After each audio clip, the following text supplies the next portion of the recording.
Army and Air Force can also do that, but they cannot do it nearly as flexibly and as agile as the Navy because we have ships.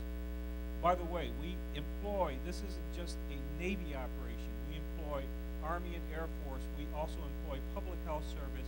We also employ non-government organizations, NGOs, that usually are indigenous to that particular country to come in and to help us do these things. So it is not a military effort alone. It's actually a partnership with multiple other agencies. Yes, ma'am.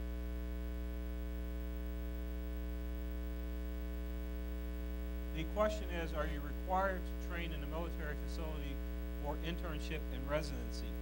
And the short answer is no, but normally you will. And you'll find that most people, as you get through, when you come into our system, most people want to train with us because our quality of training is that good. However, that is not necessarily the case. As I just said, I went out service to do a colon and rectal fellowship. So we send people out service every year for a variety of different residencies and a variety of different medical training. Yes, ma'am. And then I'll get to you, sir.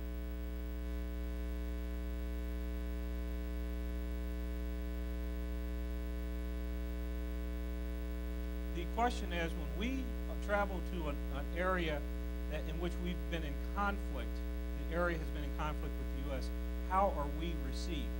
I'll answer that by telling you that in Banda Aceh, Indonesia, when the tsunami came through several years ago, the United States had probably the lowest ratings of any country in terms of population. In other words, if you polled the population, what do you think of the United States of America? And it was very, very low ratings. After the USNS Mercy came in, those are the highest ratings that the country had seen in a decade. And the answer to your question is, medicine is like music. It transcends all sorts of cultural boundaries and language difficulties. Medicine is really a universal language, very much like music is. So the great jazz and the great musical ambassadors from the United States have gone into different countries throughout the Cold War and other eras.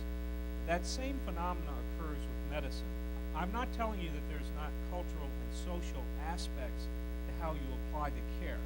So you have to be culturally sensitive and you have to be linguistically sensitive. There are all sorts of things you really have to keep in mind. But when you're there doing the right thing for people and you're not there with a political agenda, and I will assure you from a humanitarian assistance viewpoint, we are not there with a political agenda other than to help.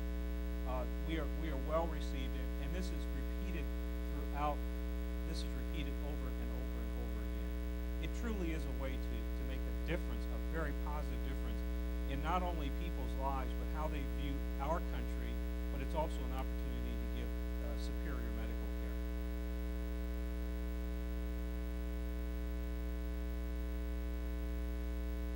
The question is, does the military provide cultural sensitivity training? And the answer is yes. As a matter of fact, the military probably does more of that than most other places that you'll go. Now, I know that sounds a little strange because we often go in conflict, but you see, even in conflict, we need to know who we're fighting. So the answer to the question is, yes, we do offer that, and yes, that is a part of what we get, both from a language perspective and also from a religious perspective and a cultural perspective. Yes. Yes, sir.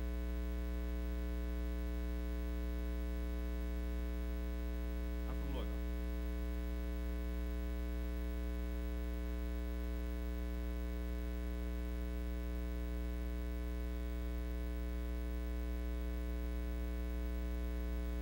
You're talking Louisville, Kentucky. Yes. Yeah.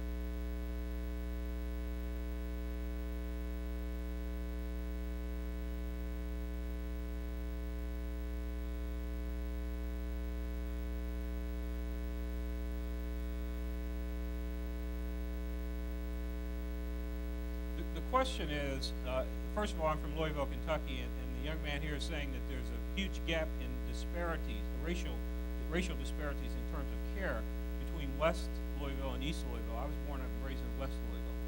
and that is in fact true. Now, I haven't been in Louisville in many years, but yes, that used to be true, and probably it still is. East Side was generally a much more affluent and a much more richer side than the West Side. With that said, is there anything being done to address that? I think that there is something being done to address it across the United States. The Institute of Medicine came out with its racial disparity profiles and actually highlighted that approximately 10 years ago when the Great Institute of Medicine report.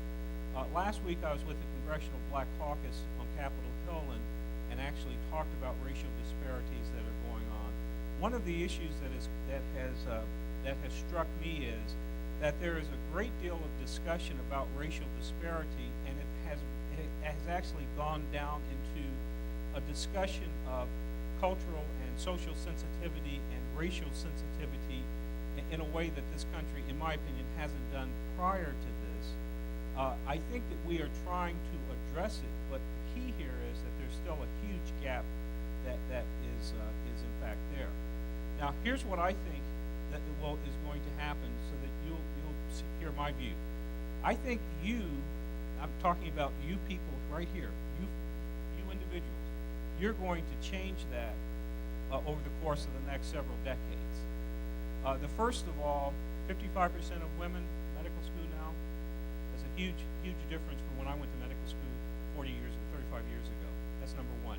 Number two, demographics of the country is changing rapidly. By 2050, majority is going to be minority. The minority is going to be the second minority. You with me? The color is going to change, right? People of color are going to be people of majority. People are thinking differently.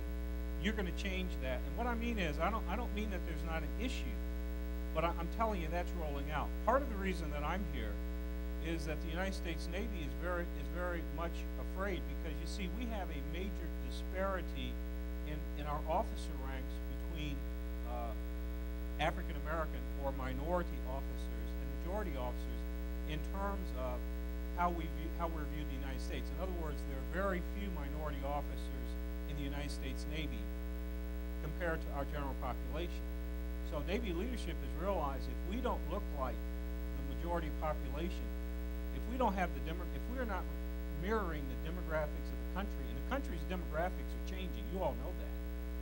So it doesn't matter whether people say they are or they're not, they are. The key is that if we're behind the boat on this thing, if we're behind the 8 ball here, we are not going to be relevant in the future. We're going to miss out on the opportunities that are going to be there.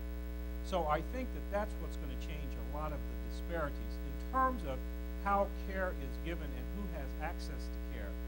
Care quality is not necessarily the issue that I think is as important as the access question. And that's going to have to be addressed in how we decide that we're going to finance our healthcare system and how we're going to give care to individuals that are the least able to pay. And that's been a big dilemma, and that's been something that the nation has struggled with because we don't know how to do that. I think one of the reasons that I stayed in the Navy is that we do not ask anyone their ability to pay when you come into our offices. That's not an issue with us. The issue with us is what's wrong with you and what can we do to help you. Yes, ma'am.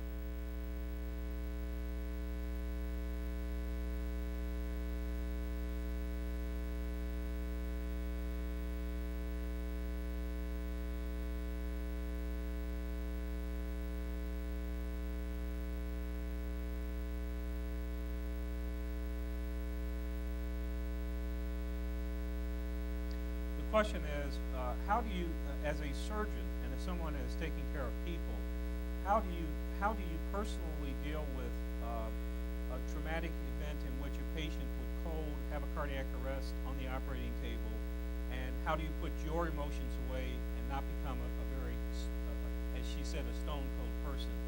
I think it's a wrestler. But in any event, that's a great question, and I'm going to tell you what the answer is. I'm not going to tell you what the answer is. I'm going to tell you what my answer is. Okay, I don't know the answer.